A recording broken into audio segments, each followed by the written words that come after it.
You're ready with your main character, you've chosen one finally.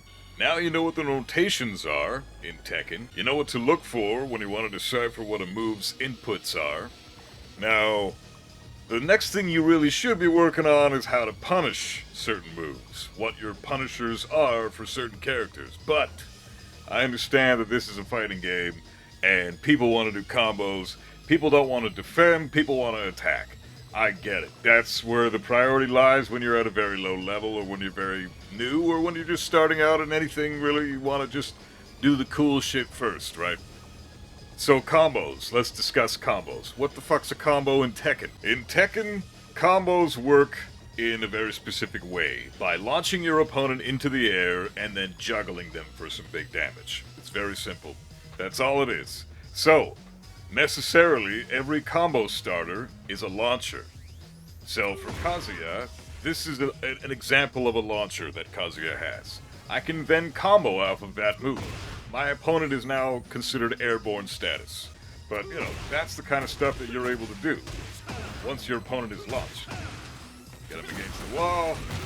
Big damage. That's a baby combo. That's a very simple, basic Kazuya combo from 443. But there's a rhythm to the Tekken combos that, until you understand how the rhythm works, these combos can be a little bit complicated. What you just saw on the screen might actually be tricky for people if you don't understand the rhythm. That combo's extraordinarily easy if you understand the rhythm. So I'm going to break it down for you real quick now. So I've done my launcher. Okay, it connected. Now, I have to connect with a series of moves after the launcher connects, and I have to do it on a very specific timing basis. So, I don't just throw out every single input of every single move in the combo. I visually confirm if the launcher hits, and then I proceed with the rest of the combo.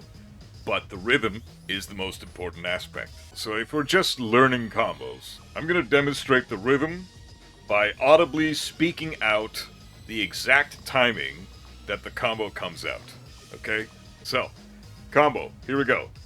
Let's see if I can nail this first try by speaking it out loud while doing the combo. Forward 4 3, jab, jab, forward 2, dash up, down 4 3, 2, 1. That's essentially the rhythm. I did not get that first try, because speaking it and trying to do it at the same time is ridiculously hard. I wanted to do a combo that I could input in real time while speaking it out loud so that you could get an audio representation of the timing in which you input the move. You're not just going to splurge the entire move list of the combo out the second that you get the launcher. And that's the rhythm that you need to understand. A lot of people say that maybe they come from Killer Instinct or something. As soon as you start a combo, you can input every input in the combo, at least from what I remember from the Super Nintendo game. You can input every input of the combo, and then just let the game execute the moves up until the very last move. The characters finish the animations, but you'll have already inputted the combo like 30 seconds ago. Because the game will have read it. That's not how it works with Tekken. Tekken's a lot more strict in that sense. So, you do have to have a sense of rhythm to your combos, and it's kind of musical in a way, so I kind of love it for that. But, yeah, that's it. That's pretty much all there is to it for learning the rhythm to a combo. So you got the rhythm down for combos. You're doing good on that. You have your little baby combo, like something like this comes out, and, you get to the wall, and then you get your stuff. But if you want to do something at the wall, that's when things get tricky. Because what happens, I want to launch my opponent, get to the wall, and do some damage. But I have no idea what the wall combo is. If you're Kazuya, you're going to do something like this. That's pretty much Kazuya's wall combo. It's down forward 3 plus 4. Down forward 3 plus 4, 1, 2. Sorry. So, that's Kazuya's wall combo. After he's been tailspinned or bounded at the wall. See my previous video for the notations and what those things mean. So wall combos do add a little bit of intrigue, and it does add a little bit of difficulty to the combo game in Tekken, because you never really know when to make adjustments in your combo. You want to usually just go with your staple, whatever your staple may be.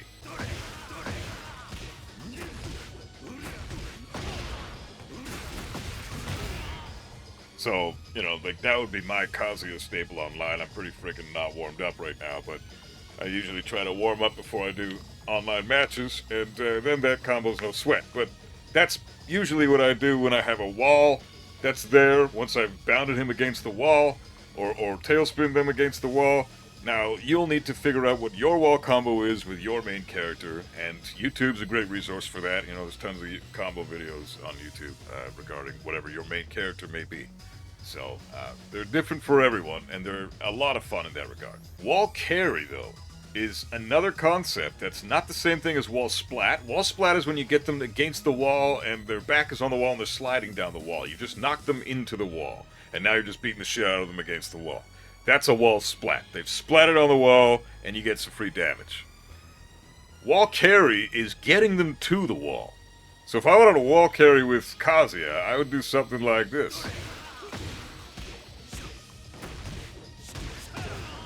Now he's at the wall, and then you got, you know, crazy Oki after that. Okizemi is another thing you should know about in combos, because it's very important to know that. We'll discuss Okizemi last. So wall carry is merely just getting your opponent to the wall with moves that are juggling them in that direction. So Kazuya has pretty good wall carry, as you just saw, thanks to his 3-1 cancel. Other characters like Azucena, Lily, Lars, Law, Nina, these characters have crazy wall travel. Brian, holy shit, you know. Leo has great wall travel.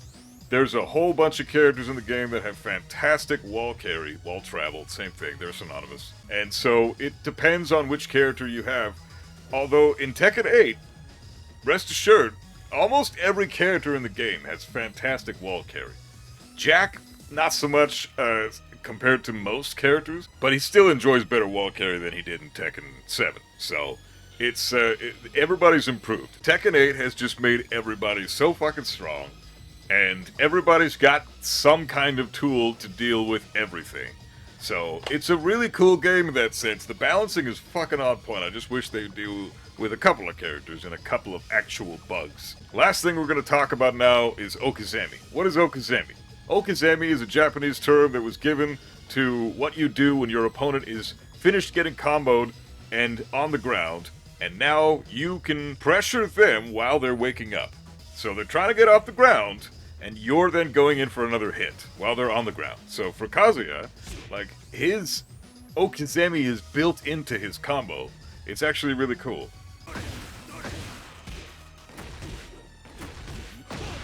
So you get forward 4, and then forward 4 after that is guaranteed, unless they quick stand by holding up. That's the only escape from that. And then at that point, after you do the forward 4, you can mix them up with a hell sweep. So you do the forward 4, you get the hell sweep after. Or you do the forward 4, you can get a down forward 4 for plus frames or something. Like this is, it's really, really great. But that's more considered Okizemi than a combo, because it's not guaranteed fully. It's only 90% guaranteed, so you can consider it part of Kazuya's combo. But that's still considered Okizemi. He's hitting them on the ground. But if you were to get something cool with Kazuya, like say you were to get a combo off with him, say something like, I don't know. Now he's on the ground, he's getting up, then I'm running into his face and doing something else. So while he's standing up, I have the pressure advantage, right? I have the advantage. It's still technically my turn. He can mash and he can do stuff and maybe interrupt my things and, you know, kick my ass, get a counter hit. It happens if you're too aggressive. So be careful doing this. Okizemi is dangerous for you and for your opponent. But if certain characters have better Okizemi than others, then you're going to be more of a threat when your opponent is on the ground. Like, Paul's a big threat when you're on the ground. Kazuya is a massive threat when you're on the ground, because his 50-50 vortex and the Okizemi that he gets because of that 50-50 is insane. That's the whole reason he's a good character. If it wasn't for that, Kazuya would be shit. There's a lot of characters that have crazy good Okizemi. Jin has fantastic Okizemi now because of down 2. So, Devil Jin, holy shit, the Okizemi he gets because of the friggin' lasers. Yeah, everybody has crazy everything in this game. So, Okizemi is busted. Combos are busted. damage and wall carry and fucking everything is busted. So abuse the shit out of it. But, again, going back to the start of the video, I highly recommend you don't just, learn the notations of the game, pick a main character, go into customization, dress your fucking main chick waifu character up in a fucking bikini and shit, and then go online and get your ass kicked because you learned a combo on practice mode. That's not how you want to go about it if you actually want to take Tekken seriously. If you want to just learn Tekken and have fun with it, then no problem. Do exactly what I just fucking said. Go right ahead and go into customization, get your ass kicked online. That's totally fine. But if you want to do somewhat well, you want to get the fuck out of green ranks, you want to get out of yellow ranks, you want to get out of orange ranks, right? You want to do something with Tekken. You don't want to get your ass kicked all the time. Then you're going to need to watch the follow-up video to this in this little mini-series about frame data and how punishment works. That's going to be a little more advanced, but it's important information to know. This is pretty much where the beginner stuff fucking ends. All the combos and Okami stuff, that's the threshold right there. Everything from this video and backwards in this mini-series is all beginner stuff. Going forward, talking about frames and punishment, that's a little more advanced. So, if you want to become an intermediate, watch that video. It's going to have a lot of useful information. These windows on the bottom of the screen here, you're going to be able to understand what the fuck all those numbers mean and shit. And, yeah, I will see you there. Unless you're done learning, then that's all cool too. So, practice those fucking combos, but definitely practice your punishment. That's more important. Trust me. Alright. Stay fucking metal. Keep rocking out and keep gaming.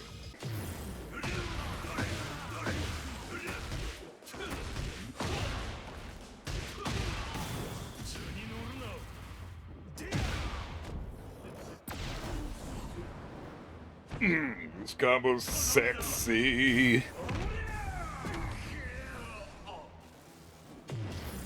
Thick. 123, not bad.